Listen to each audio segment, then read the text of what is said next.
So this was surprising. Defensive coordinator Jim Knowles is leaving Ohio State for the same position at Penn State. There's money, new opportunity, maybe some coaching drama at Ohio State. So I'm going to give you a breakdown of the different reasons why I think Jim Knowles may have left Ohio State for Penn State, starting with the first reason, and maybe the most obvious, money. His current contract, or the current contract at the time with Ohio State, was $2.2 million. With bonuses this year, he made up to $3 million. Penn State offered him a little over $9 million total. That averaged out to about $3.1 million per year. So that's a lot of money. That made him the highest paid defensive coordinator in college football. Ohio State countered, and I heard a few different things with Ohio State as well. There was talks that they were going to counter and make him the highest paid defensive coordinator in college football. I heard $2.5 million, then I heard $2.75, and I heard $2.75 a few times, and I saw that was reported a few times as well. Obviously, not as much as the $3.1 million that Penn State offered him. That's a ton of money, so that makes a lot of sense why this could be a driving factor. Money talks. With that being said, Jim Knowles does have a buyout of $1.32 million that he does owe to Ohio State. The second reason, returning home. He was born in Philadelphia, and there was a recent video that was just posted where I think he was talking to the Penn State team for the first time, where he basically implied that he grew up a Penn State fan. I don't know anything about the Northeast. I don't know anything about the Philadelphia area, but I've heard people from that area say that State College and Philadelphia are far enough away to where just because you're from Philly, that doesn't mean you're guaranteed to be a huge Penn State fan. So this is the reason that I think is least likely out of all of these. I think this is maybe an added bonus for him. It could be a cherry on top, but I think this opportunity to quote unquote return home or return to your home state, really, I don't think this was a priority on his list. The third reason that maybe this is just a new opportunity and Jim Knowles likes to build things. He kind of seems like the kind of guy that likes to scheme things up. He likes to be in the office. He's kind of like a college football scientist, and he's not known for his recruiting. So he's not a grinder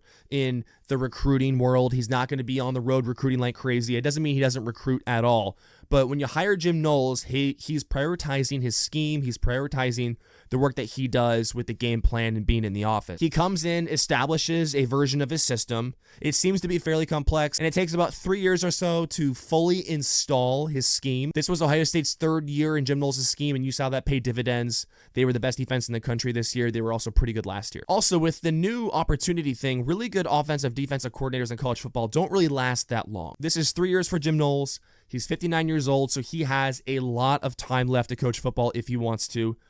I think it's dumb to have assumed that he was going to end his career at Ohio State. That didn't make sense. I mean, this guy could coach for another 10 years easily if he wants to, and I don't think he would have spent all that time at Ohio State. Even if he was with Ohio State for 4 years or 5 years, that seems like a long time. So maybe he likes to build things, right? Maybe this is a new challenge for him. He came into Ohio State to fix the defense. That he did, got a national championship. It's kind of like a natural reset for your career if you want it to be. The fourth reason, maybe there was a little bit of coaching drama within Ohio State's coaching staff. I think it's fairly well known at this point that there was beef between Jim Knowles and Ohio State's defensive line coach Larry Johnson. Larry Johnson, very experienced, very well respected, one of the best college football defensive line coaches I think we've ever seen in the game. Very good at what he does, and he has a lot of control over his room and his defensive line. Jim Knowles comes in, and I think they just had a difference in scheme and how it should look.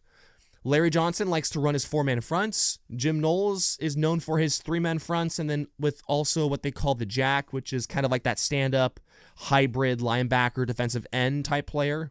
And it seemed like there was friction between Larry Johnson and Jim Knowles. But I don't know if they were ever on the same page. Now, the defense in the second half of the year after the Oregon game was really, really good. They disguised things better. They were more creative, especially up front with that defensive line.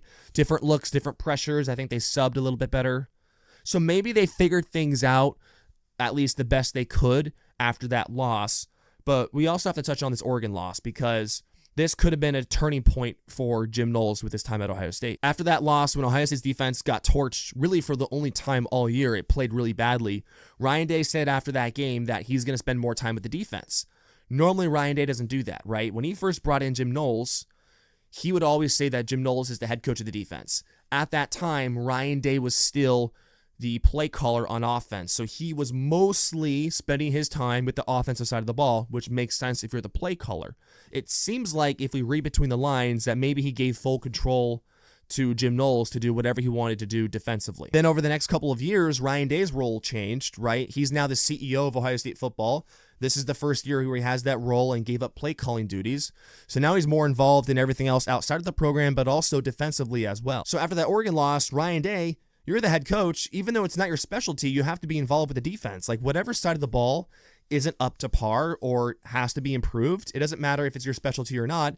If you're the head coach, you got to spend more time with that and get it fixed. And that's what he did, it seems like, after the Oregon game. Now, this was the right move for Ryan Day in Ohio State. Ryan Day needed to do that because obviously the defense wasn't good enough. And then whatever they changed was a lot better in the second half of the season. So that was a good move. But maybe it rubbed Jim Knowles the wrong way just a little bit. When he was first hired a couple years ago, he had full control to do whatever he wanted to do. And here you are a few years later, and the head coach of the program is maybe trying to do things a little bit differently and or has the veto power. I'm not saying that Ryan Day and Jim Knowles left on bad terms. I'm not saying that that was a bad move by Ryan Day. Ryan Day needed to do that. But if we step back and look at this for Jim Knowles, it could have been a combination of these things. Maybe he was tired of the little bit of drama that existed at Ohio State and the coaching staff. Maybe he was ready for a new opportunity, and when $3.1 million is thrown your way, then it was probably hard to say no to that, and he couldn't pass it up. So this feels like a lateral move at best. You could even argue a step down. Ohio State as a program is better than Penn State. Now, Penn State's pushing all their chips in. They're going all in. They're getting players to return, their best players, a lot of them at least. They're going all in financially, getting their guys to come back, getting Jim Knowles, putting this complete program together to go on a championship run.